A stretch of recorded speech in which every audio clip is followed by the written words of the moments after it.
Hey everyone, this is Kit Cabello with Hard Lens Media. I'm joined here today with Paul DuPont, Daniel Lupker. We got a great show. Happy Friday, and I hope all of you had a very happy Halloween.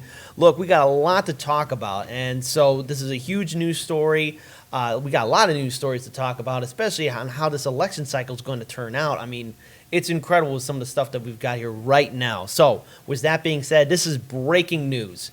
None other than former House Representative from Texas, Beto O'Rourke, has made his announcement that he is out of the presidential race. And you know what? This is really shocking. Well, no, I'm not shocked at all because he didn't really stand a chance. I mean, let's face it. I mean, it was corporate media. They were making him seem out to be like the next Obama. They were trying to make him the next big thing. Corporate media was trying to do everything that they could to make him this number one person, and they failed miserably. He was on the cover of Time magazine, and let's face it, if we have to look at Beto O'Rourke's history, I mean, in 2018, he was quote-unquote a progressive. I know, everyone hold your breath on that one, because as soon as he won the general election, he started backpedaling away from a lot of the progressive agendas, and he lost to Ted Cruz for the Senate seat.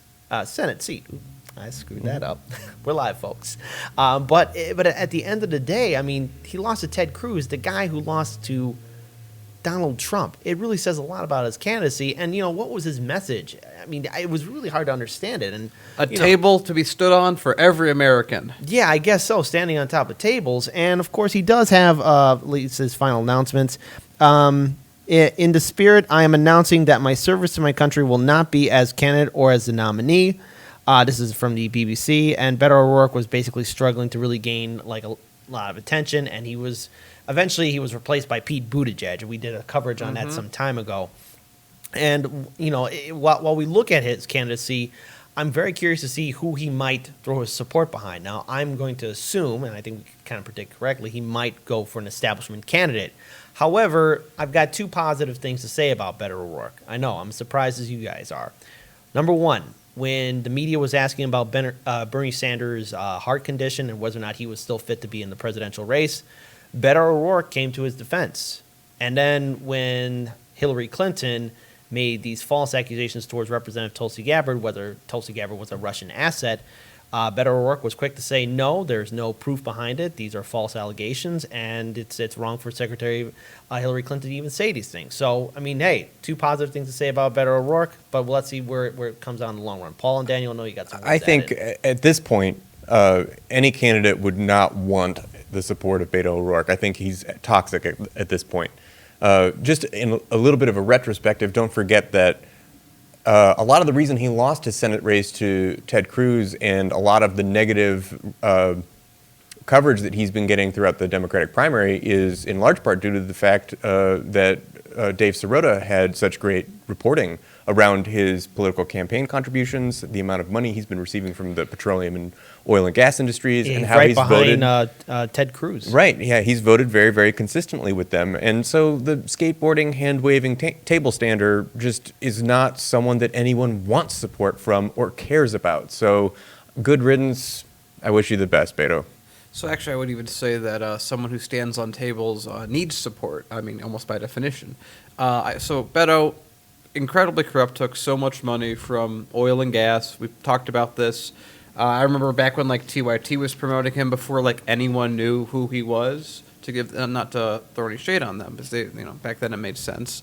They had to beat Ted Cruz, but you know, it's just a lot of these candidates. The more exposure they get, the more sunlight that disinfects, the more corrupt they look. Yeah. And that's who Beto was. He had a persona of, like Paul said, I'm going to be on a skateboard, I'm going to do this, look at I'm a cool kid. Look at me dropping the F-bomb. Ooh. Yeah. And so then, but Kit did a wonderful video a few months ago, one of our bigger videos, yeah, actually. it was the fall of Beto O'Rourke and rise of Pete Buttigieg, but also there was another video that I did too where, you know, questionable amounts of funds that he was getting in his campaign, and perhaps its relation to his 2018 run for United States Senate against Ted Cruz. And so there's a lot of investigation to look into that. Now, I mean, let's face it, what role he will play in this election cycle, Paul, you're absolutely right. He is toxic.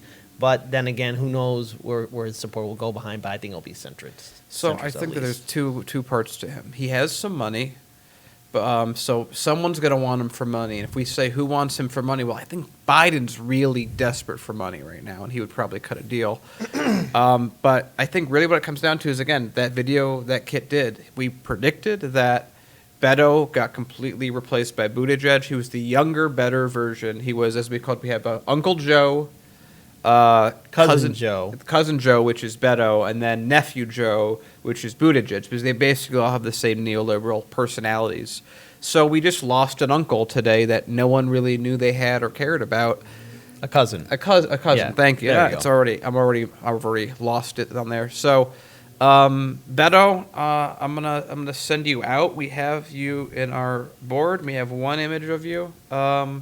And that slot's going to get freed up pretty soon. Yep. So here's to Beto. Goodbye, Beto. The hand waver himself. You know, I think I'm gonna cry a little because we're not gonna open on my stork anymore. Don't worry, he's gonna sell my cousin. You know, So don't yeah, worry, this guys. story, Whatever. we have a story at the beginning and a story at the end, which is going to be covering Warren. I don't want to belabor this point Yes. too much, but I think it's worth pointing out. It took us a minute. It took the media a minute. It took progressives and lefties a minute because he came out saying a lot of things that we were Right, like, we hey, liked him at that's the beginning. Yeah. those are things that we like to hear. well, Hey, this guy seems legit. And then it really did take David Sirota to be like, he takes gobs of money from the petroleum industry, guys, from the oil and gas lobbies. Well, see, we talked about this actually, especially as soon as that information was starting to come out, especially when he was backpedaling away from his progressive agenda when we were still on the radio. And Paul, you covered that story excellently, and that was like when we were on radio and we were seeing through the BS through Beto O'Rourke. I mean, that was like, But what that tells me Yeah. is people know what we want to hear. People know, Yeah. like, the things that voters want and the things that are popular, and are willing to pretend that they support those things to get favor without actually supporting those you know things. what? I'm going to say one thing before Kid says Yeah. this one thing. I think that there's one comment that I think I didn't think of and actually makes a lot of sense. That Beto My Stork endorses Buttigieg. I think that actually would be a natural pairing. that would be, but you know what? I think my final quote will actually beat yours. This is from Imagine 07018. Beto is deado. Okay, I think that's There we go. a good place to end it. All right, so now let's move on to the next story. You know, we always hear from the Democratic Party, vote blue no matter who, party unity, we got to work together. Democrats, the resistance against Trump, because we got to stop Trump. We got to work together. And, you know, the Democrats have a strong plan of unity. We know how to get things done. Bullshit. Because here's another example of the hypocrisy of the DNC, especially those in the establishment, especially those who've been in power for far too long. Senator Joe Manchin, Democrat from West Virginia, said he would not back Senator Bernie Sanders in a 2020 presidential matchup against President Trump. See, Joe Manchin is a blue dog Democrat. He's a conservative. He votes Republican, too, by the way. Very similar to some other blue dog Democrats as well. Manchin told Fox News he would absolutely not support Sanders' agenda, calling it not practical where I come from. Interesting. When Fox News' Neil Cavuto asked who Manchin would vote for if the Vermont progressive ended up becoming the Democratic presidential nominee, Manchin responded, well, it wouldn't be Bernie. Uh-oh, Democrats. Wait a minute. Are you telling me within the DNC you don't have party unity? You're not going to support a strong progressive, even if Bernie Sanders gets the nomination? I thought it was like, hey, we got to work together, vote blue no matter who. You know, I heard this bullshit in 2016. And again, he goes on to state this. Let's just say I'm going to make decisions based on what's best for my country and my state.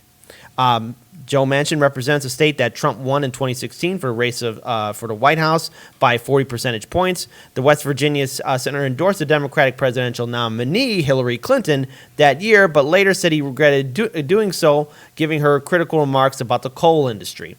And again, he's against Medicare for all. He says this, Bernie keeps saying Medicare for all. I said, Bernie, we can't even pay for Medicare for some. Again, just a short reminder, 500,000 Americans go bankrupt because they can't pay for their medical bills. Here in this country, we have money and resources for the military-industrial complex and other military ventures, but we don't have money to rebuild our infrastructure, deal with student debt, or even take care of the people who are struggling just to make ends meet. Really says a lot about Joe Manchin and his years of service in the United States Senate. But at least when it comes down to Senator Bernie Sanders, in response to it, Sanders said in an interview with CNBC that he was confident Manchin, along with Senator John Tester, Democrat from Montana, would support his agenda. Damn right they will, Sanders said in that interview. And you know what?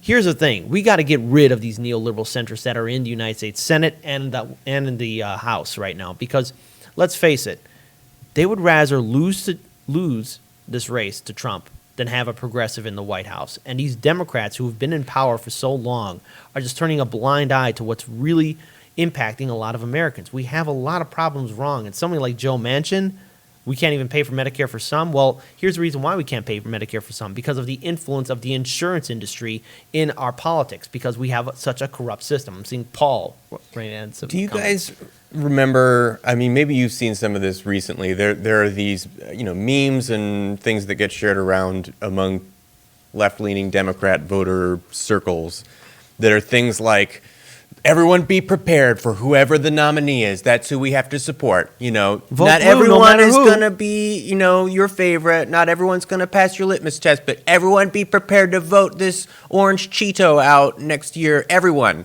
Just vote for whoever the nominee is. So those are people who are obviously in the tank for centrist, status quo, establishment. Let's just have another Obama-esque, Hillary Clinton-esque centrist Democrat. But anyone but fucking Bernie Sanders, not him. Or Tulsi. That's the whole point of that message is we know you or people Tulsi like Gabbard Tulsi. either. We know you people like Andrew Yang. We know you people like Bernie Sanders. We don't want one of these Democrats that doesn't kowtow to the party line. We don't want one of these Democrats who's going to do the things you guys say you like. We want one of these Democrats who's going to remind you why we can't do those things. We need someone to be a champion for the things we can't have. That's what we want. We need you all to stand behind that person.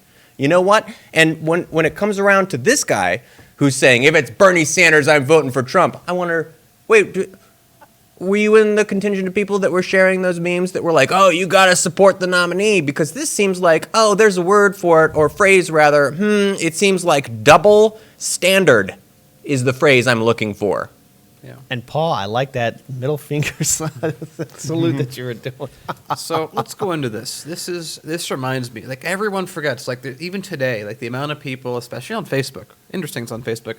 Facebook tends to be older. Anyway, I'm getting ahead of myself. Of the arguments I've had with people that are like, when I mention I'm a supporter of Bernie Sanders, first thing they say is, oh, so you're going to vote for whoever wins the nominee. And, the more that this happens, the more it reminds me of 2008. And it's party unity right now that the centrists think that they're winning. I mean, if they thought, Bernie Sanders had a snowball's chance in hell, they might not be saying party unity as loud as they do. However, what was that thing? It was, party unity my ass. It was a quarter of Clinton supporters who refused to vote for Obama for, whatever reason. It might be because she started the term Obama boys, because they're, those thuggish black Obama boys that they just recycled in 2016 and this election. Urban? Oh, yeah, a little bit of urban. There you go. But and then that got recycled to just Bernie bros, which is interesting that it's like in 2008, it's an insult to black males in their 20s and 30s. And in 2016, it's just white males in their 20s and 30s. It's so original. Anyway, I'm getting off track. So what's going to happen? Well, it's interesting because McCain was a little more beloved in an odd way by centrists than he's getting a lot of flip. And Trump is universally hated. So I really am interested, to Paul's point on double standards, how many hypocrites are going to show themselves when Sanders wins the nominee? How many? Because right now we are hearing screeching from the rooftops. Anytime I talk to someone that isn't for Bernie, it's, well, you're going to vote for the Democrat when they get elected. Again, the implicit thing that goes into party unity is, when my candidate wins, when my established candidate wins, you're going to not run away. Because when you're done fantasizing about unicorns and rainbows and come back to reality and do a cost-benefit analysis and realize that both of these candidates are complete and utter dog shit, but our candidate is just a little bit less stinky. Is our favorite type of sprinkles in the shit. Yeah, but I'm just going to go with the last point. That is, this is going to be amazing to watch these people crying for party unity, all of a sudden having some reason or another to just like, I'm not going to vote. I might vote for Trump. We see a lot of establishment people are going to vote for Trump because Trump is the establishment. Trump is a figurehead. He doesn't really act as a president. It's Mnuchin and all these other people that are actually running everything. But he is running the gears of Washington just like Obama did, just like Bush did, and so on and so on. So let's see how long party unity lasts. And we'll get into a little bit about why we're more and more confident that Sanders will be the guy. But, Kit. All right, so look, here's the thing. Especially when you hear people, especially when you hear on corporate media and from centrist Democrats that Bernie Sanders is a danger. You want to know why he's a danger? Because for 40 years, he's been consistent with his policies. For so long in the American political system, we have rarely seen a politician actually speak the truth to the American people. For so long, we have been just only hearing corporate establishment candidates spewing out talking points. And it was getting boring and disgusting, and we were getting tired of it. But then, surprise, surprise, comes out Bernie Sanders, who actually mentions the problems that we're facing. Climate change is going to be a reality, and we're going to have to be dealing with it. It's a true threat. We have a corrupt neoliberal system. We have Wall Street running amok. We have a serious problem with medical debt, student debt, and numerous other issues that are impacting this country. And Bernie Sanders has the courage to confront them. Do you see any of these other politicians doing the same thing? No. You want to know why? He'll shine a light on their bullshit. But he can't do this by himself. This election cycle is just not only the presidential race, there's also congressional seats that are up for election, and we need to get the progressives and independents into office so that we can actually have a real, true chance to bring in much-needed political reform, because Bernie Sanders cannot do this by himself. And when you hear someone like Joe Manchin speak about party unity or I'm not going to vote for the establishment, just remember this, and I don't feel sorry about it. I voted third party. And I'll do it again because I don't have to support vote blue no matter who. I remember 2016. I remember what happened to Wells Fargo Center. I remember how Bernie Sanders supporters, volunteers, and delegates were treated horribly. There wasn't any peace or love there. There was clear friction and division. And for this election cycle, we need a strong progressive that will bring in unity, and that person is Senator Bernie Sanders. Too bad corporate media, too bad DNC establishment. Daniel, what's the final word? Final word is that don't let anyone convince you that your vote is anything but earned. You don't owe your vote to anyone. This is democracy, and as far as I remember, it's authoritarian governments that demand your vote, and it is democracies that earn your vote. So no matter what happens, no matter who the candidate is, no matter how things go, your vote is your vote. The only people's votes that actually matters are people that think for themselves. If your vote is automatically given blue no matter who, your vote really doesn't matter. It's just a guaranteed given, and it's irrelevant to politicians. They don't have to fight for you or your issues. So remember that. So now moving on to another story. And you know what? Just even talking about this is just, it boils my blood because there's only so many times Tulsi Gabbard can respond to a question and give the same answer constantly over and over again. It once again shows how inept corporate media is at its job. Daniel Lupker, take it away in regards to what's happening with corporate media and the DNC establishment and their fear of Tulsi Gabbard. So we have another wonderful day, another wonderful article of absolute lunacy by the mainstream media. So this is another article, again, about Tulsi Gabbard running as a third-party candidate. So let's go with it.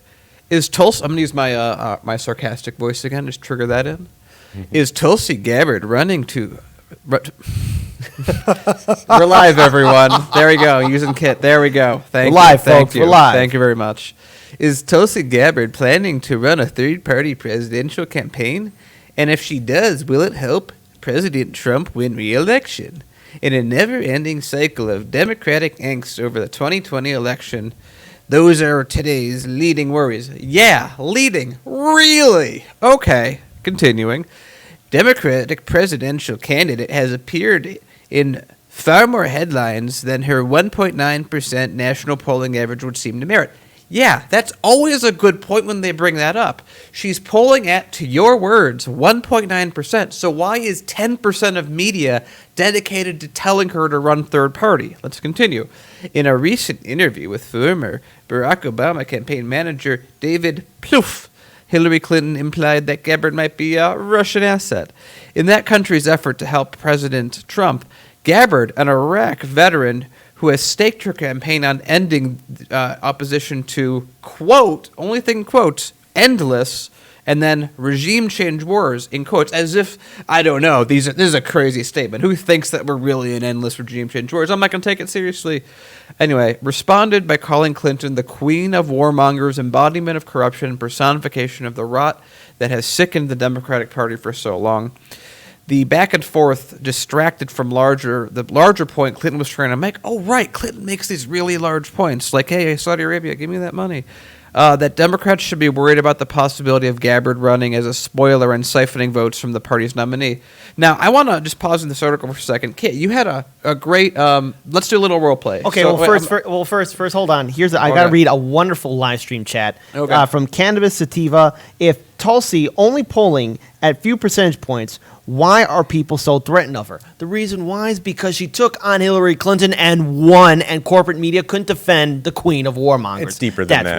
That's why. It's deeper than just poking at Hillary Clinton. I know. It's speaking to our military presence. It's it's the quote it's endless legitimate war that they're person talking making the about. point. But okay, Right. so wait. So Okay, so Daniel, you're going to be the media, and I'm going to be Representative Tulsi Gabbard. Okay. So hold on. This is how corporate media wants you guys to think who Tulsi Gabbard is. Hold on. this is us having fun on the show. Yeah. So, Miss Gabbard, are you planning to run as go for a third-party run after you lose, obviously, terribly in the Democratic primary? And when is Putin going to wash your car?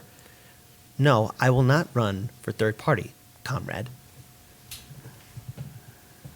My 5-year plan of destroying the DNC is coming to fruition. That's how the DNC portrays Tulsi Gabbard. They think she's got this evil Saturday morning cartoon logic. She said no so many fucking times. No, I am not running for third party candidate. Tulsi Gabbard is in the Democratic Party. Dr. Jill Stein was with the Green Party.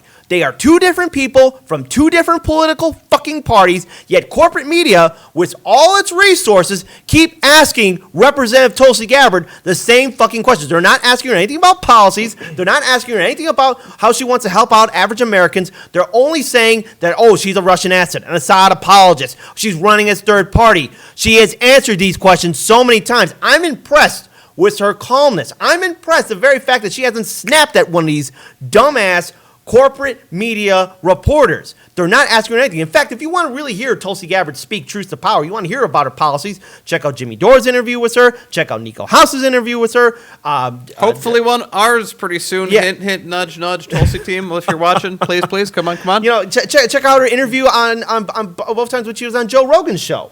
So, I mean, here's the thing. At the end of the day, this is so stupid. Corporate media really has nothing. They're grasping at straws. Yet we here at Hard Lens Media and numerous other independent media networks are actually doing the job that the establishment just cannot do. Well, I know we peaked at some point. Paul, you wanted to make a point? I'm just thinking about Kit's characterization there. It's like, I'll run third party when you least expect it. You and your little dog, too. Oh, hold on. Wait. Kara Moss, I haven't seen you in the live stream chat since our Saturday shows. And you say this, Kit Cabello will soon be leaving us for Hollywood. I hope he doesn't sell out like George Clooney. Okay, so let me jump back to this. By the way, right, yeah, let's get back on everyone point. get Kit that Emmy nod. I mean, that was worthy for sure. Yeah, I know. I couldn't tell. I thought he was an MSN reporter for a second. I was like, who the fuck is this guy? Anyway, so let's jump back into it. Okay, so the back and forth distraction from the larger point Clinton was trying to make, that the Democrats should be worried about the possibility of Gabbard running a spoiler and siphoning votes from the party's nominee, even though I don't think there's ever been a time that a third party candidate has actually taken the vote. It's just like a Bernie bro or Obama boy. It's just a talking point that's made to say things about someone who apparently has no chance of winning. So there you go. Citing an op-ed published by Gabbard in Wednesday's Wall Street Journal and singling out a passage in which the congresswoman claims that whether Miss Clinton's name is on the ballot or not, her foreign policy will be, as many of the Democratic candidates adhere to her hawkish doctrine.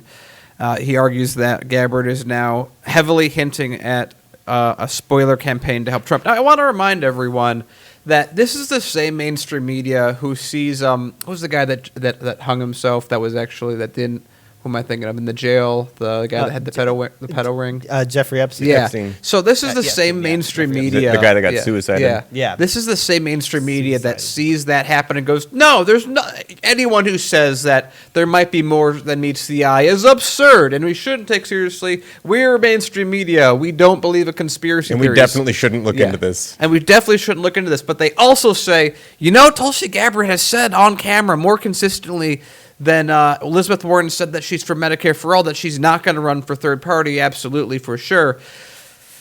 Let's write another article that where we think she will. This is a conspiracy theory. This is a conspiracy theory. This is a group of people with power to warp the way that about 10 or 20 or 30 million people look at the world, that happen to generally have a lot of power and be older, doing their thing. This is fantasy work. This is made up. This is storytelling, and it's not even good storytelling, because a good storytelling would be something like, I don't know, Elizabeth Warren won't follow through on Medicare for all because she is not consistent in her wording on it. And you could disagree with me on that statement, but at least I have Elizabeth Warren making conflicting statements to base that off of. There has never been anything except Tulsi Gabbard say, hey, let's not do war, and I will not run for third party. And also, again, did everyone also mention that, another one that happened in this, that they keep mentioning that in the Wall Street thing, that Scaramucci was there, Scaramucci attended the event. He wasn't even there. This isn't even reporting.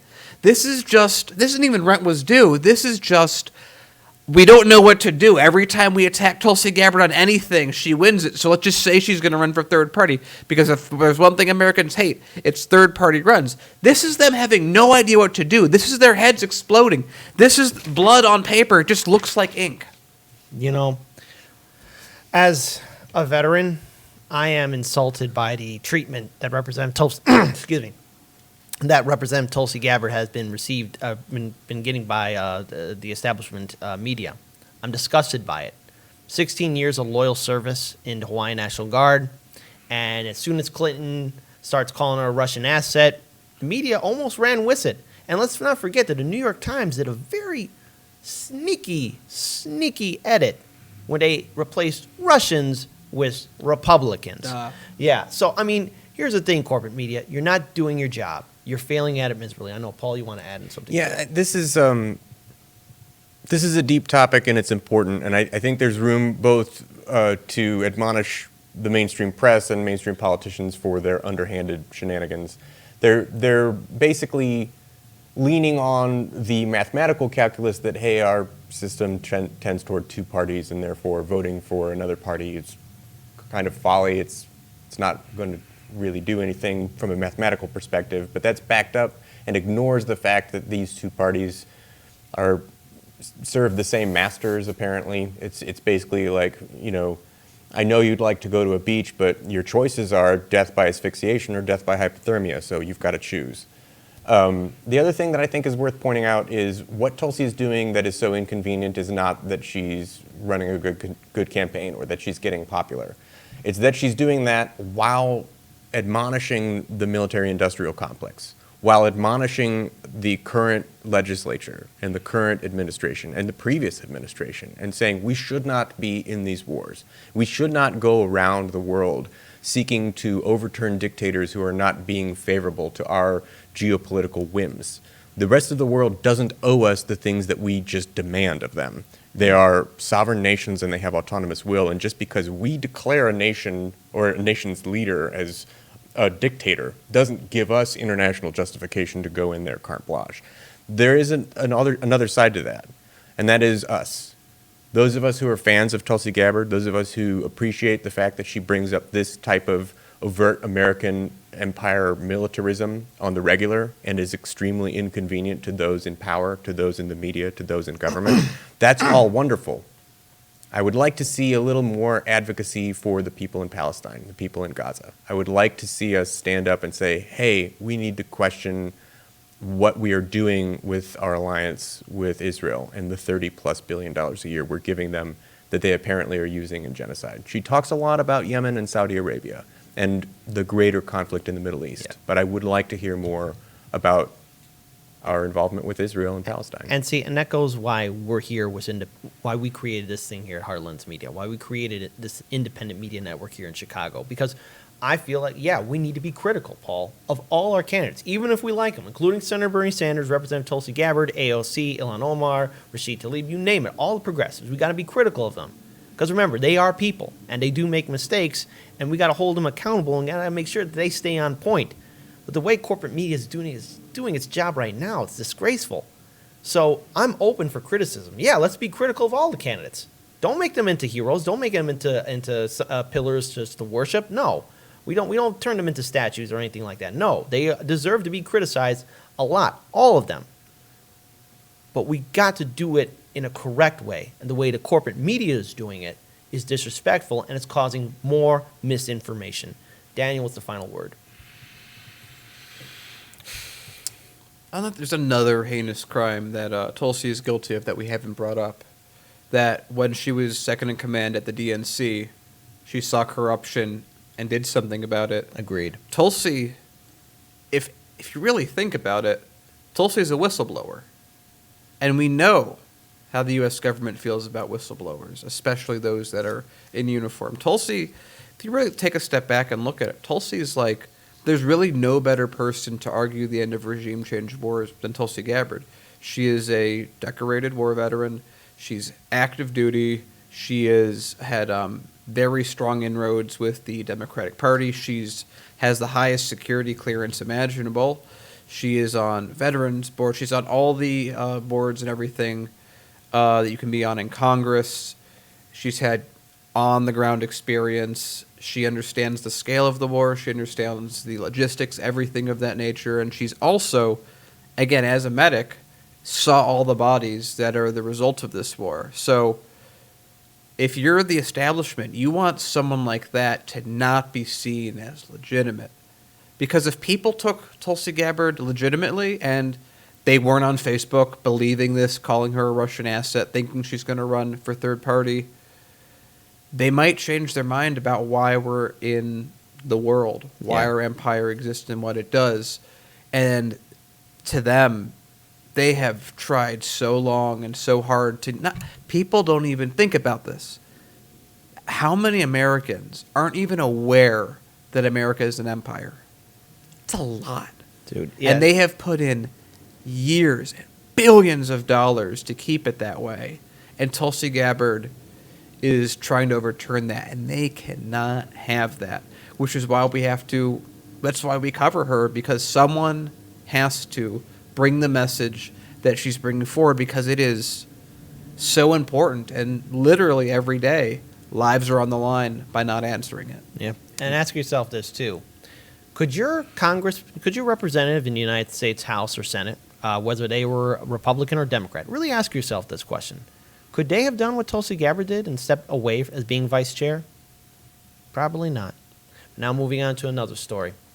All right, Paul. Yeah. We're going to save the planet. How are we going to save the planet, I always want to talk as much as possible about what's going on in green space and climate change news, and let's save the planet. Kind of want to keep humans on the planet. I like Corporate that. media seem to forgot that. So, if the world is to avoid dangers overheating, some climate scientists say that carbon capture and storage is essential, but compared to other ways of tackling global heating, it's a method that is developing slowly. So in Norway, they've done a lot of development in various forms of carbon capture and storage, and there are two sort of ends that they focus on. They focus on at the place where carbon dioxide would normally be emitted into the atmosphere, and then they look at other methods for capturing carbon dioxide that already exists in the atmosphere and storing it in some sort of solid form, either underground or in some sort of storage.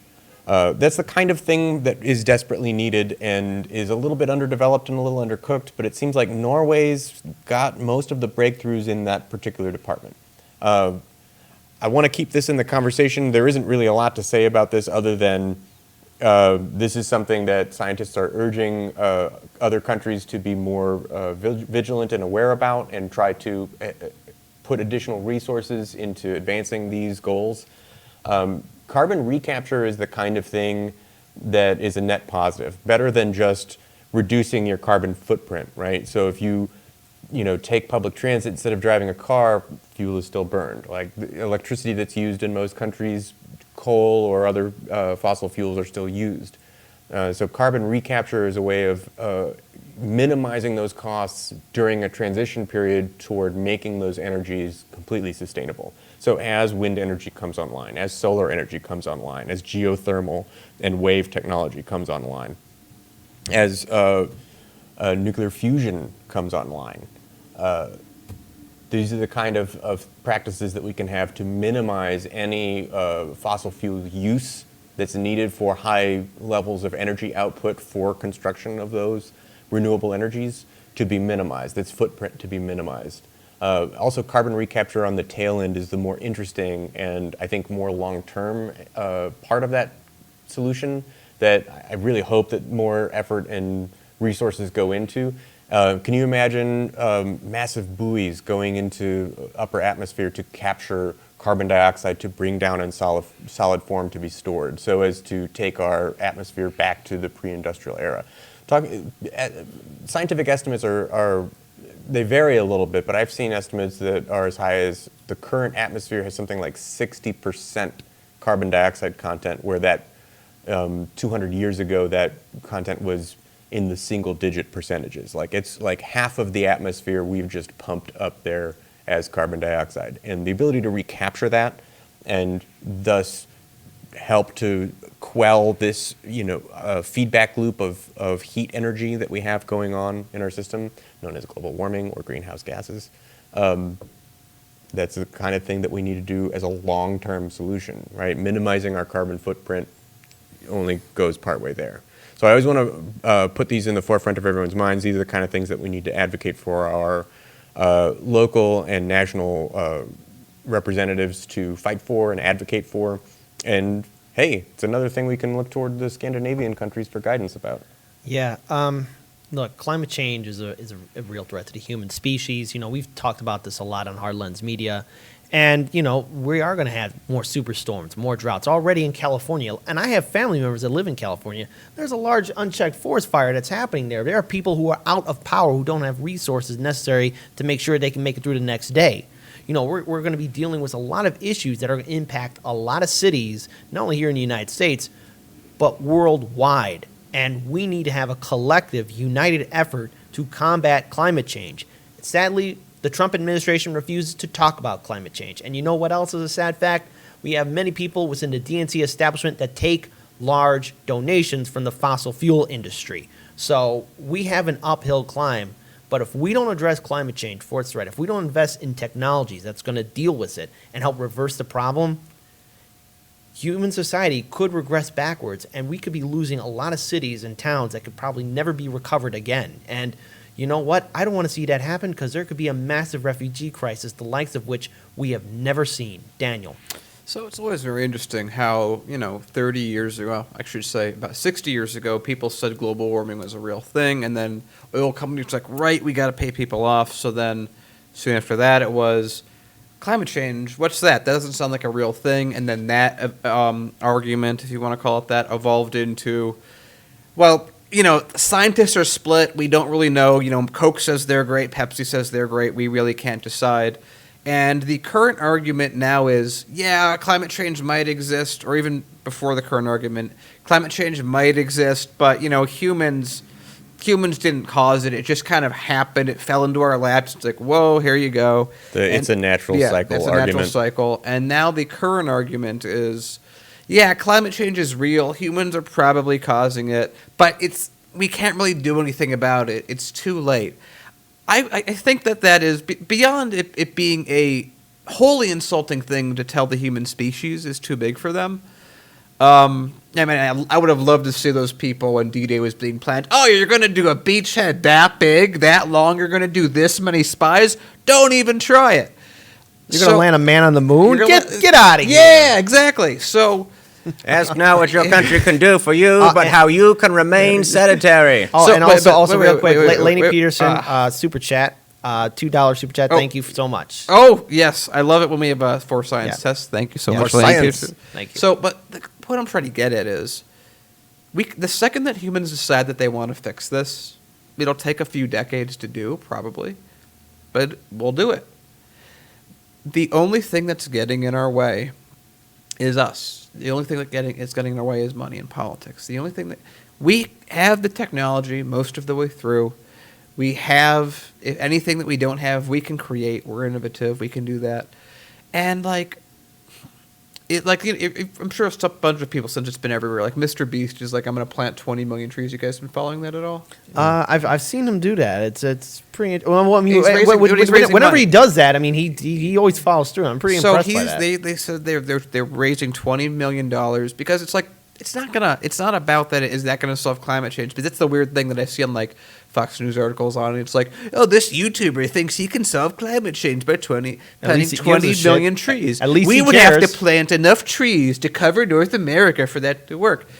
Let's laugh at him and mock him Yeah, for trying to do yeah. something good. Esports will never and be then a thing. Elon Musk donated $1 million for a million trees, and then they're like, Elon Musk said he was cash insolvent, and now he has cash to plant trees. My point is that the second that we want to fix it, it's going to be done. That's that simple. We're humans. We control the planet. We can control the solar system space mining. And we can do whatever we need to do if we decide to do it. We need to stop this global warming shit that is currently happening as a consequence of us utilizing a lot more energy, using coal or whatever it may be. And I'm like, look, from my perspective, I understand. We had to use coal when we started. We used oil. That's fine. That's what we had. But now we can move on. We can have a future to live for. But are we really going to kill our species so that corporate boards can make profit over 90 days? We will win this the second we decide to do it. Never Yeah. ceases to amaze me how much people will fight to not change anything. By the way, Michael Underlater, I hope I said that correctly. Got to get rolling, but hoping for hashtag Tulsi time to start my weekend. You know what? Thank you so much for the super chat. It really helps us out. And by the way, look, I know a lot of our viewers are trying to reach out to people saying, hey, you should interview these. You should be interviewed by Heartlands Media. And, you know, I do a lot of interviews with a lot of people here at Heartlands Media, and I do want to interview Senator Bernie Sanders. I know that's a long shot. I want to interview Representative Tulsi Gabbard, Andrew Yang, Marianne Williamson, and any other presidential candidates running. And Wesley Wild's been doing a fantastic job. But Daniel, I'm going to make you smile right now because Okay. Eli Riz on the live stream super chat said, I want to see Daniel interview Elon Musk. And you know what? I'd love that. Look, that would I'm make me happy. And here's the thing. Look, I am See a if he fan. has a flamethrower for you. It's a roof torch that looks really cool. I mean, Yeah. flamethrower. Yeah, Well, that. Hey, it's literally it's called not a flamethrower. The not a flamethrower. But Lighter. But here's yes, the thing. yes. But here's the thing. I am a fan of Elon Musk. I'm impressed with what he's done for SpaceX and Tesla. But you know what? We did. I'm interested to see really what other things like. Who else will step up in regards to addressing climate change? Because Mr. Beast plants like 20 million trees, and then Elon Musk. Well, it's Yeah. an ongoing thing. Yeah, it's an ongoing thing. And the thing is, I can't help but be reminded when Chance the Rapper said, I donated money to CPS and it solved everything. Yeah, Mr. Beast and Elon Musk are stepping up to really address the threat of climate change, but they can't do it by themselves. What this requires is a united government effort of all the countries in the world to address climate change. Every single country has to step up. It just can't be just a handful of people. We got to learn by example. And when Fox News and numerous other media outlets starts criticizing people like Mr. Beast or Elon Musk, I got to say this. At least they give a damn. At least they see the bigger picture. Like, oh, shit, we are stuck on this planet, and we don't have the resources to get off of it just yet. Our spacecraft through the solar system must be protected. Yeah. So here's one little point in context. 20 million trees is about 2/3. 20 million trees planted is about 2/3 of the trees that are lost. We lose about 30 million trees every single year. So it's not a small amount, and we're not saying it's enough, but goddamn, we got to start doing something at somewhere and give some people hope. We should do a Hardlands Media like Arbor Day celebration. When's Arbor Day? April? It just passed. Is it? Did it just I don't know. pass? Maybe. And we are live. We don't know when Arbor Day is. Hashtag put it in the comment section below when Arbor Day is, folks. Hashtag live Let's research. go plant a tree with Hardlands Media. Yeah. Whenever Arbor Day is. And also, Fred Edwards says this. I can set up an interview for Get with Bet No. Well, yeah.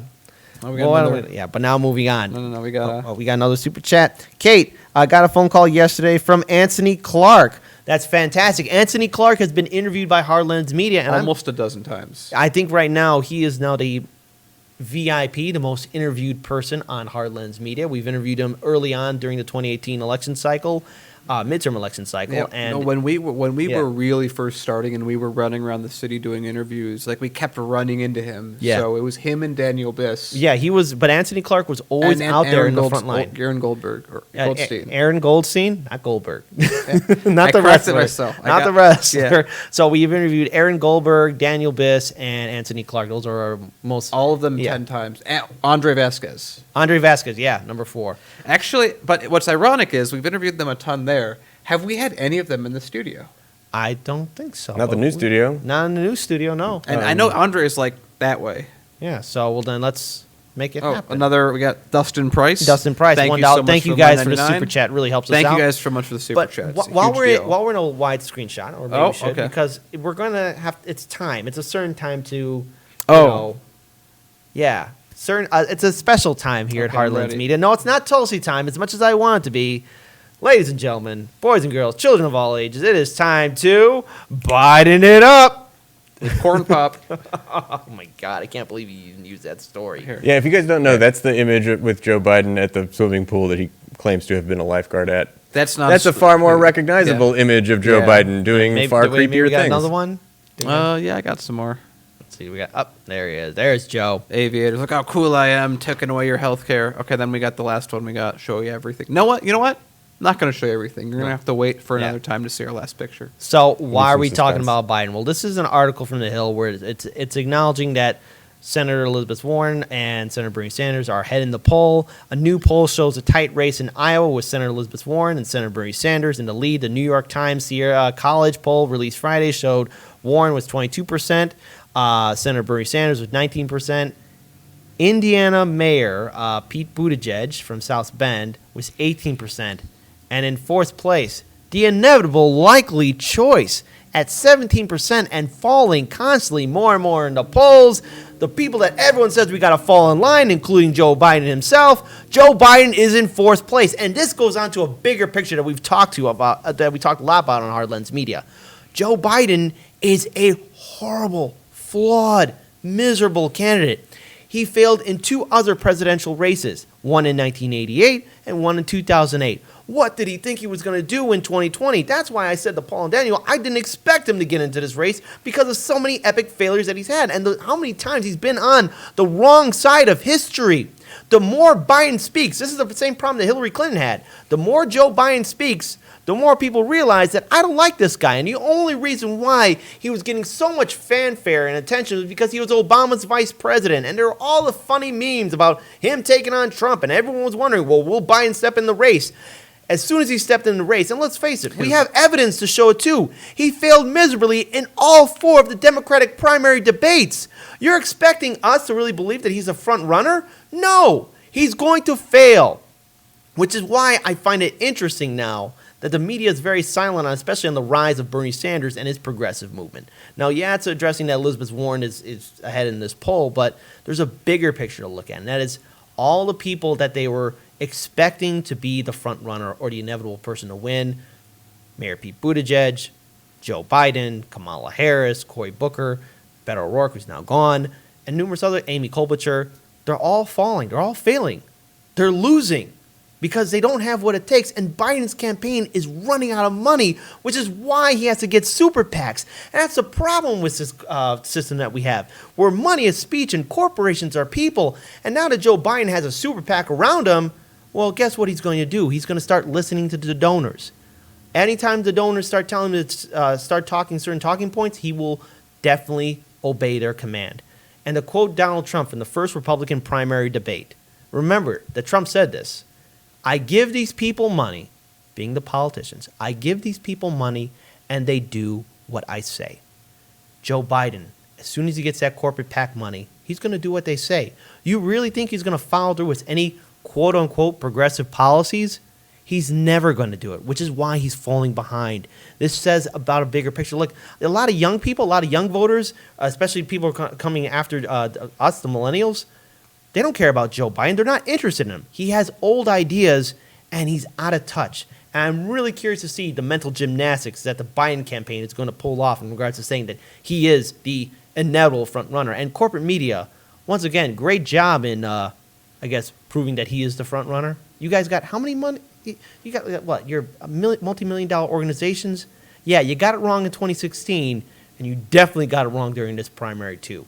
Daniel, Paul, take it away. I think I've heard Biden spoken about in mainstream media and even candidates. I feel like I've heard talk about him similar to the way they spoke about Hillary Clinton in the last cycle, and that is that he's sort of next in line, right? That he's almost owed this. Which leads me to believe that Joe Biden sort of wants to be running and that he's surrounded by a bunch of people who are like, oh, that's a terrible idea, but I can't tell him no. So I guess we're doing this. I guess we're just going to pretend he's relevant until he figures it out. Oh, guys, he's not taking the hint. But it's his turn, so we can't do anything. That's just the general sense I get about it. Like, nobody's excited about him, even the people that he's surrounded himself with, even the people on mainstream press that are supposed to pretend they're excited about him are having a really hard time doing it.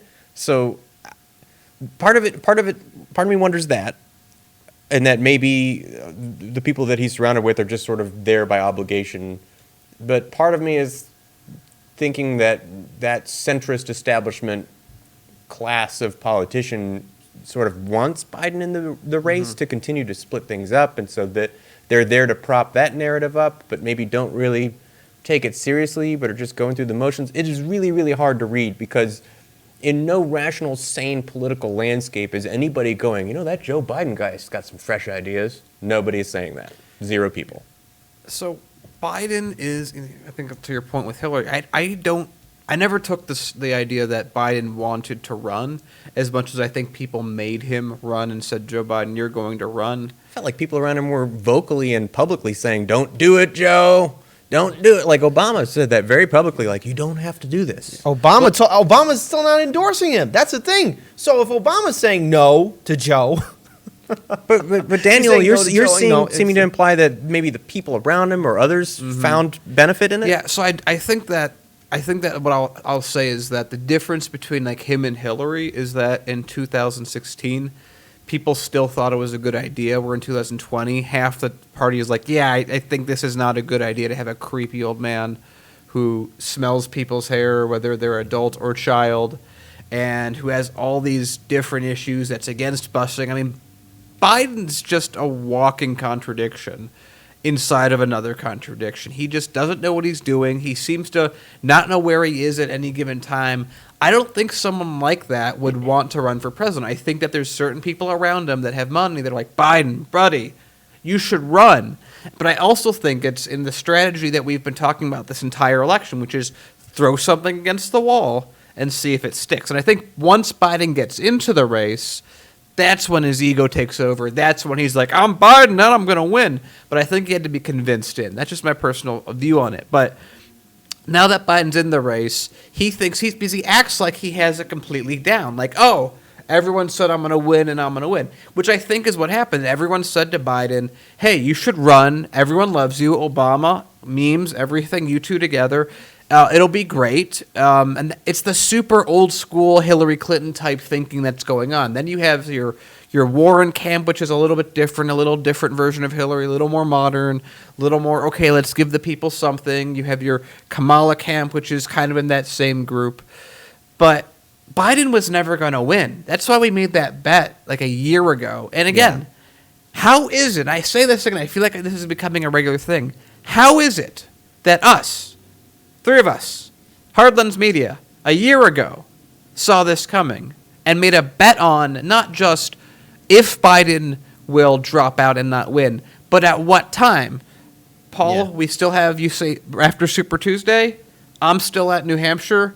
And Kit... I didn't think he'd get in the race. I really thought that he knew better. This And you know bet what? is My an old mistake. bet, right? This is an from old bet. before Biden even. How long before that? It was like a month or two Yeah. months before Biden Yeah. even entered. We made this bet on when he would drop out. Yeah, I literally thought that he wouldn't do it, but now we got to move on to another candidate that's also crashing and burning. A lot of fires today. Yeah, like Beto's done. Biden, let's face it, Biden's going to be done very soon. I mean, I don't I know. hope he's done after New Hampshire. Who knows when he'll For be done. personal But you know what? reasons. But anyways, there's another candidate, somebody who was actually slain by the giant slayer, a.k.a. Tulsi Gabbard, some candidate that people thought was going to be this inevitable front runner too. Who is it, Daniel? Well, her name begins with a K, and the rest of it's Kamala Harris. So Kamala Harris is dramatically restructuring her campaign by redeploying staffers to Iowa and laying off dozens of aides in her Baltimore headquarters, according to campaign sources, and a memo obtained Wednesday by Politico. You know your campaign's in good shape when you're laying off everything for Iowa that you're not even placed at the top 5 in. The move comes as Harris's hemorrhaging cash must have been that wound from a giant slayer, and is in danger of lacking resources to mount a competitive bid against better-funded rivals in Iowa. I'm going to call it right now. After Iowa, she's dropping out. What do you think of that, Paul? That's a pretty fair. Yeah, yeah. Okay, so here's my thoughts. She hasn't been relevant since, like you said, since Tulsi, the giant slayer, took her out. Yeah. Yeah. Like, and she really has been like, but I'm winning in the polls. And it's like, yeah, you should double check those no. polls. Okay, before we get into that, let me just get through the rest of this. Oh, yeah. So sure, she's knocking out her headquarters in New Hampshire, Nevada, her home state of California, all the Super Tuesday stuff. Like, she's literally abandoning everything. She basically, if this was D-Day, she has enough energy to like do a first wave, but not do any reinforcement. Oh, you would be after way that. too generous. Well, for it was her. telling when she wasn't winning the polls in her home state 2 months ago. Yeah. Oh, by the way, Schultze 100, Bernie or Burning Planet. Thank you I so like much for that. the super chat. Okay, so let's jump back into another burning campaign. Along with getting back in the black, a big motivation behind the cost-cutting decision is a plan to slash enough resources for a 7-figure media buy in the weeks before the Iowa caucus. You know what I bet's happening? Her consultants. This makes me way more confident that she's going to drop out after Iowa, because this is a little behind the scenes with consultants. Modern day consultants, well, not modern day, I guess present consultants that have old, people like that would work- Contemporary. Thank you, contemporary consultants. Get like a 5 or 10%, like a real estate agent cut of ad buys on television. So the fact that she's consolidating all her money for $1 million, multi-million-dollar ad buy means that someone's about to make a lot of money on her campaign. And then, of course, she fell apart after confronting Joe Biden over school busing, which isn't accurate. This isn't accurate. This article is not accurate. They are literally attributing her fall to a failed attack on Joe Biden when we all know it is the... Hold on. This should upset the Kamala Harris supporters. Yeah, there we go. That's who Gabbard. did it. That's who took care of Kamala Harris. Representative Tulsi You know Gabbard. who didn't take care of Kamala Harris? Another one. This guy. That guy. Sleepy, creepy Uncle Joe. There you Ice go. Cream Joe didn't do it. And also, by the way, I saw on the live stream chat, Chet's mom 4. Hey, how you doing? Haven't seen you in Hope a while. your mom's doing okay. Remember all the cute BFF pics by the way of Kamala Harris and Warren, but don't forget, she also had some wonderful pictures of her and Biden together in the same room, too. So, I mean, once again, all these neoliberal centrists, they know each other. And with Kamala Harris failing, I mean, I'll be surprised if she actually continues on even before Iowa, because if her campaign is seriously shutting everything down, that's telling for one thing. They don't have a lot of money. They're running out. That momentum that was built up by the media it's gonna was be false wrong. from the Yeah. beginning. Yeah. So Kamala Wait, Harris. time out. Kid. Are you telling me the media wasn't correct about something as big as this? Yeah, pretty much. And that's why independent media is here. We see through the BS. And let's face it, Kamala Harris has a really scathing record. I mean, Representative Tulsi Gabbard called her out on the second Democratic primary debate where it's like, hey, you put innocent people behind bars. And, you had Kamala Harris laughing at the fact that she was separating parents from their kids because their kids missed a day of school.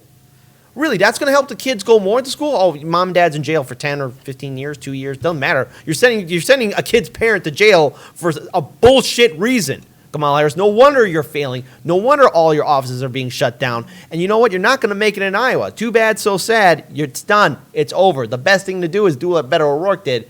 Wrap up the show. You're done. Now, Get out of here's here. one thing I'm going to predict. She is going to join Elizabeth Warren's campaign. You think They're so? a natural fit.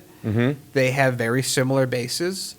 Kamala doesn't have any money to give her, but she has some amount of support, even though no one really likes her, because everyone, again, we talked about this before.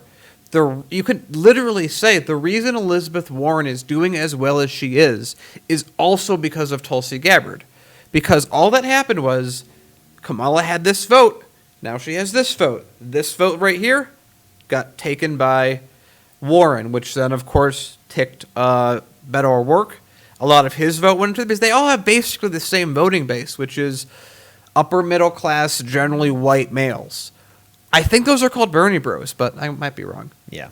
And now we got to move on to... I Yeah, want go to ahead. add one quick point. Actually, I was thinking something very similar, right? Kamala Harris and Elizabeth Warren are sort of cut from the same cloth.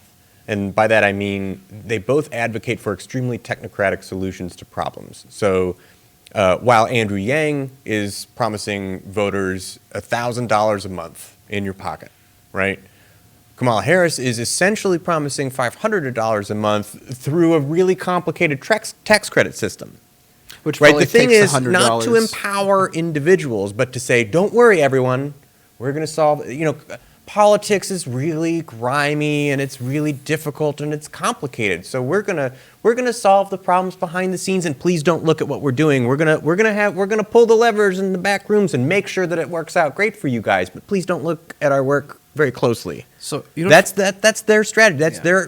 That's their MO, which is why Kamala Harris joining forces with Elizabeth Warren makes perfect sense, because Kamala Harris's $500 a month is equivalent to Yang's $1,000. It's an equivalent style policy to that, where I look at Warren trying to come up, we'll talk about it later, Warren coming out with a healthcare policy, which is an extremely technocratic take on Bernie Sanders, very direct, hey, people need healthcare. And these we're talking about politicians that say directly, voters and citizens need this, they're asking for this, and so let's give them to them. And other politicians that are saying, voters say they want this, and so let's pretend that they get that in a way, but make sure that you don't know how it's happening so that we could pull the levers to our advantage. Right. So I'm just going to say very quickly that this goes into exactly like those technocratic solutions that under Andrew Yang's UBI, if you're a citizen, you get $1,000 a month, and that just means effectively, like, what does that look like? Well, he's going to probably set up something online, because that's the kind of thing Yang would do, and it's just going to be an account that you'll sign into. It's a bank account that you have, a 1 with 3 zeros every month, tax-free, that you can just move into an account. That's very easy to do. A technocratic solution like what Kamala's doing isn't just half as much money. It's going to cost probably 100 times more to administer, because then they'll have to have a bureaucracy they set up, and then they got to figure out who's eligible for the tax rebate, the tax credit. Then they got to figure out who isn't. Then they got to get the people that are not doing it correctly. And then they have to put out paperwork, and then they have to have someone that reads that paperwork, and then they have to mail it. Oh, I think you're looking at it the wrong way. They get to give one of their friends a lot of money to organize all that. Yeah. Yep. And that's what a technocrat does. I mean, technocratic rules maybe 50 years ago, before computing, made more sense as a way of organizing things, even though it was a bit of a grift in and of itself. But it's like everything that she's giving less money that I would expect to be 10 times as much. And goodbye, Kamala. We will see you around. Yep. All right, now moving on to another story. And Paul, I want you to clarify, because this is a comparison of 2 stories, and I think it's very important for our viewers and subscribers to understand what's going on. So take it away. What's it about? Yeah, I wanted to bring focus back to foreign policy, and I always want to highlight what's going on in Palestine, in the West Bank, and in the Gaza Strip. Today, specifically, I'm talking about Gaza. If you haven't seen Abby Martin's documentary, Gaza Fights for Freedom, we've interviewed Abby Martin on the show. Yeah, myself and Eric Unger did She's that, a fantastic voice for peace. It's worth watching. Go yeah. find it. It's Please, on Vimeo. It's on definitely check it Vimeo. out, yeah. She's doing a tour. Check out her tweets. She tweets in the tour and whatnot. this is very much an extension of the exact same things that she documents in the movie, and those events have not changed in any dramatic way in recent months. So Israel carried out another sniper attack on peaceful protesters. There were both live fire ammunition, rubber bullets, and gas attacks. So over 50 people were killed or injured.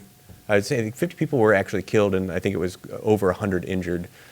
Many children, at least one journalist, and at least one medical officer, medical administrator or technician. I bring up two stories. If you look in the show notes, the first one that's highlighted is basically literally a propaganda piece by the Israeli Defense Forces. It's an IDF memorandum that came out earlier today saying economic development in Gaza could lead to terror. You know those people that we're shooting, you know those people that we're killing who are throwing rocks at us, but we have sniper fire lest we be hit by those rocks. If they could, have economic freedoms and rebuild their society, then we would just be overrun with terrorism. So they have to remain poor and destitute. That's the only solution, to completely oppress these people, lest we get rocks thrown at us. So that's Israel's response to the events of the last weekend. There's another article that's in there. There are plenty of other articles you can find online. This one, I wanted to try to find an international news source that has as little to do with the events between Israel and Palestine as possible, rather than going to Israel or going to America or going to Great Britain. So I found this at Xinhua.net. So we went to China to see what they had to say. And they note very specifically in their piece that this was in retaliation for a shoulder-mounted rocket fire, which is something that Hamas has traditionally used mostly as a symbolic form of retaliation. So it's kind of a cyclical thing. Israel will commit targeted strikes, missile strikes on infrastructure, particularly that is helpful to Hamas, which is the ruling political party in Palestine. Hamas will retaliate, usually with one of their shoulder-mounted rockets, which is the most artillery they can muster anywhere. China notes that the rocket went over a plot of land, exploded, with no buildings anywhere nearby, with 0 injuries and 0 fatalities. Which is what I would say sounds like a symbolic warning shot to target an empty field in, your oppressor's territory to say, we don't like this, we're an official international protest of your actions against us. And so in retaliation for this shoulder-mounted rocket fire, several children and civilians needed to be shot with sniper fire. Seems legit. This seems like a really proportional response to something that is a literal unguided rocket by people who are in, 50% unemployment, 70% youth unemployment, with nothing to do. They don't have concrete to rebuild their city, which is continually being encroached upon by a foreign adversary that we, learned in Gaza Fights for Freedom, that is actually, that rocket fire is legal under UN law that we learned. So technically, no crime has actually been committed just legally. No crime has been committed by Gaza, and the retaliation they get is, well, we're just going to kill a bunch of people. Right, and so Israel's justification for this is internally sound. Like, it has an internal logic to it, but just taking a tiny step back and going, wait a minute, what the fuck are you talking about? It doesn't make any sense at all. So their justification is that because Hamas is the ruling political party in Palestine, and they consider Hamas a terrorist organization, then everyone in Palestine is a terrorist. Men, women, children, elderly, disabled, doesn't matter. All of them are terrorist combatants, militants, and that justifies the use of live fire ammunition at this besieged people group. And you know what? They're throwing rocks, and so, yep, they're all combatants. No. So, my question is, where's the right wing protecting these pregnant women that are getting shot by Israel? I thought that every unborn life is sacred. I guess it's only conditional based on political arguments. I just want to throw that in there. Looking at this, again, it goes to a point of why we really need to have a real journalism and media. And please check out Abby Martin's documentary. Myself and Eric Unger actually had the opportunity to interview her, and we went into more in-depth interview in regards to what she saw firsthand there. It's on our YouTube channel. Just check it out after the show, by the way. But I mean, it shows you the perspective of what we've been turning a blind eye to for so long. And look, what we're seeing in Palestine right now is the removal of a people, and yet the international community is silent about it. Now more than ever, we got to step up, and we have to get ourselves informed. But now we have to move on to another story. Daniel, we're going to go into more in depth about this on Monday. Can you just tell our viewers what exactly we're going to be talking So about? if everyone can tell, we're going to go a little bit over time today. There were too many stories to contain. So in many a single stories, hour. too little time. Nobody look at your clocks. No, don't look at its clock. It's not bonus time. We swear. It's all within the hour. Okay, so let's get started. So we wanted. Oh, to and by the way, hold on before you get started. Yes. Vegan Fever, $5 super chat. Many excellent independent news sources. Can't spend an hour or even a half hour to listen to all just me. But thank you so much for your super chat. It really helps us out. Helps us keep the lights on, get better gear. Super chats help out. Being a subscriber, being a Patreon supporter. Your support helps us out in the long run. Thank you guys. Love so it, Vegan much. Fever. Thank Love you. it. Thank you.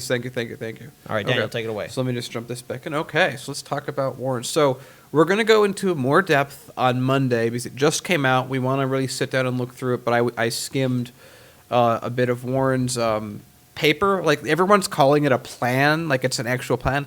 It's like a professor's abstract that they put together. It's not an actual legal plan. It's An abstract shape. It's just like a bunch of ideas that have been put together. So, again, we're going to talk about this more on Monday when we each get time to really deep dive in her bill, which is like 20 pages. Like Sanders is like 400 of like, here's how everything's going to happen step by step. And Warren's like, I think during this thing, we'd like to make this step right here. And here's an idea of what we're going to spend the money on. Now, here's the big thing that I took away from it. So Warren has been saying so hard that she's trying to differentiate her policy from Bernie's, and she's going to come out and say, I will not raise middle-class taxes. I guess technically, but here's what we're talking about. A big thing that we've brought up on the show a number of times is that employers are not increasing people's salaries across the board, and a big reason, take away the greed aspect of it, a big reason for that, maybe the biggest, is they have to pay a huge amount of money. Okay, yeah. Shout out to Jesus Zamora. We'll keep the lights on for you. Thank you for the super chat. Thank you, man. So Thank you. That really thank helps. you. That actually, we'll see. Okay, so thank you. Coherent thought there. Yeah, it was there and then it was gone. Okay. Jesus was doing great in the chat yesterday. It was really funny. Yeah. Okay. Very nice. Good to know. Okay. So Warren's plan doesn't do a tax increase on the middle class. But again, like I was saying, the biggest draw from employers is they can't raise people's salaries because they're spending huge amounts of money. We talked about how 5 people getting insured can cost a company $1 million over 10 years. It's enormous. So, people's wages are low because employers have to spend all this money on healthcare. The biggest mistake that I see right away, there's many, but again, the one that I gleaned from this morning is she basically makes employers pay the same amount of money as they do now. Bernie's plan makes it way less expensive for employers, which allows, and there should be legislation that he adds to have that money go back into wages, and it's spread more evenly throughout society. And bills and things that are technocratic, like Paul brought up, don't stand the test of time. You know what does stand the test of time? Medicare, Social Security, universal plans that everyone pays into, everyone feels like they have stock in. So Warren's plan doesn't change the cost of healthcare. It just changes where your checks go to. Yeah. So Warren, I think it's like employers will pay 98% of what they have to pay currently for her plan, which means no one's wages will go up. Wait, do you want to give rich people health care too? Well, hold on. So because here's the thing that I think we've all have an equally shared concern about Senator Elizabeth Warren. That is, we mentioned this on the show. She's been real hesitant about her embracing of getting super PAC money should she get into the general election. And not to mention, let's say in a hypothetical scenario, she gets a nomination and she becomes president of the United States and she tries to do this Medicare for All plan or whatever this plan is, and it doesn't work or it fails miserably, there goes another progressive agenda out the window. And you want to know who's going to be using that as a talking point? Neoliberal centrist Democrats, conservative Republicans, and the corporate media saying, well, we tried Medicare for all, and if Warren couldn't do it, it can never be done here in the United States. And there goes any talk about Medicare for all, single-payer health care. It's out the window. And the thing is, when I look at Warren's campaign, especially when it comes down to some of her policies and plans, it's click, copy, paste of what Senator Bernie Sanders has been working on, but it's watered down. And that's just me being generous with that at best, because that's a concern I have with Warren. Paul, I see. Yeah, I completely agree. I want to echo exactly what you're saying. It's very much like many policies, right, that Democratic insiders will turn around to the Democratic base and say, look, we gave you what you wanted. You didn't want to have superdelegates vote on the first round of the ballots. No, we don't want superdelegates, period. Oh, right, we don't have them anymore on the first round of the ballots. Oh, no, we still have them. We still need them, right? Of course, we still need them. No, we want you to get rid of them. We want Medicare for all. Oh, we do have Medicare for some. Don't look into it too closely, please. Yeah. Hold on, no, wait. we want Medicare for all. No, but we're going to give you that. But there'll be choice. No. So hold on. There's actually a wonderful not super chat, but a live stream chat from Standard chat, bonus chat. Cassie Looney says, on the positive side, Warren spelled it out to be dissected, and it'll be from many angels. And I guess We do need to take a pretty close. I need to take a scalpel to it because I have barely read it. yeah. So we are going to definitely, myself, Eric Unger, and Daniel will be joining us on Monday. We'll be talking more about Warren's healthcare plan. So tune in on Monday. Actually, let's just do this live. Paul, I'll run board on Monday. You wanna sit in the panel so you can talk about it? Oh, sure. Okay, fine. All right, Paul. All There right, you we're live, folks. We Making plans. making choices right now. Plans turning into action. You're right. So we went a little bit over time. We'll try not to do that, but there was a lot of great stories to talk about. And the thing is, we do this for you guys, our viewers and subscribers, and you guys in turn have been helping us out so much. I'm humbled by all the support that we're getting. This channel has been growing really fast, and I'm just humbled. I think the entire team is just happy just that you guys really like our content. And yes, It's amazing. You give us great critical feedback too, because let's face it, we got to make sure we're on point. And the thing is, YouTube's acting weird. It's unsubscribing people. It's removing people, and there's a way around it. So please double check, triple check that you're subscribed. Hit that ring bell notification, like, comment, and share our content on our YouTube channel. But we have a way around it. So I know everyone's in a different time zone. So every Monday through Friday at 6 p.m. Central Standard Time is when we go live. So adjust for your time zone respectively. And you could tune in and join in the live stream chat and check us out, check out our stories. And that way you'll know when we're on. So you could kind of defeat the whole YouTube algorithm way. So Monday through Friday, 6 p.m. Central Standard Time is when we go live. I literally I do this. I talk to you guys. I have an alarm that goes off an hour beforehand. Daniel, don't be late. Don't be late. Don't you fucking be late. I always try and at least get here to the studio 2 hours in advance because that's how much I care about Harlan's Media. Kit is known for getting everywhere an hour earlier than he needs to be. An hour and a half earlier, actually. So because let's face it. I mean, we're doing this for you guys, but also you guys really believe in independent media, and that's what we're trying to do here: create a strong, progressive, independent media network here in the city of Chicago.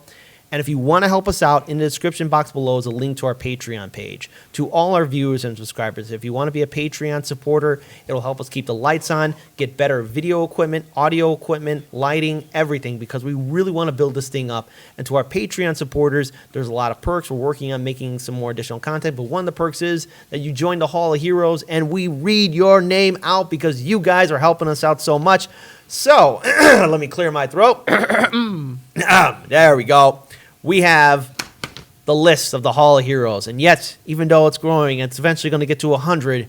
Daniel, I don't think I could read the names. No, I'm not. No, I mean, here's the thing. Kit's been talking a lot about how eventually he's going to stop. And I'm like, eventually? Stop. No, keep going. So, shout out to Myra Alejandra Sanchez, Carlos Rosero, Ellen Marone, Pia Simpson, Ishmael Rufus, Chase, Gregory Church, Kira McCown, Cassie Lloyd, Unknown Space Pioneer, Denise Gibson, Sandra Ann Grayson, NC Schaefer, Teresa Collins, Anthony Nelson, Brittany Cabrera, Jack Morse, Desmond Turek, Giffy, Sandra Mayer, Lewis, Emily, Ariana Henson, Michael Ealing, Todd Adams, Eric Unger, Freethinker59, Ramon Lazo, Alexis Haas, Aaron Steinwolf, Carrie Barber, Denise McCartney, Lucy Grever Conroy, Ofri Edward Ohms, Annie Jurek, Lance Vera, Mark Lloyd Baker, Mike Terminate, Roy Hartley, Ashwin Ruvkumar, Mike Concho, Dick Newell, Rena Q, Jeff, Akbash Akita, Fred Edward, Maya Jones, Julie, Kate, Jeff Green, Susan Singer, Deanne Savu, Ted Kyer, Arnold, Brian Thomas, Walud Damouni, Carl Espa, Demetria, Jack Papura, Yul Tides, Amala, Burns Lawler, Tina Krotz, Tony Watches Closely, Chrome Magnet Gramps, Jimmy Coutura, John Sudurla, and shout out to Wesley Wiles, who's been introducing us to a lot of progressive candidates who are running in this 2020 election cycle.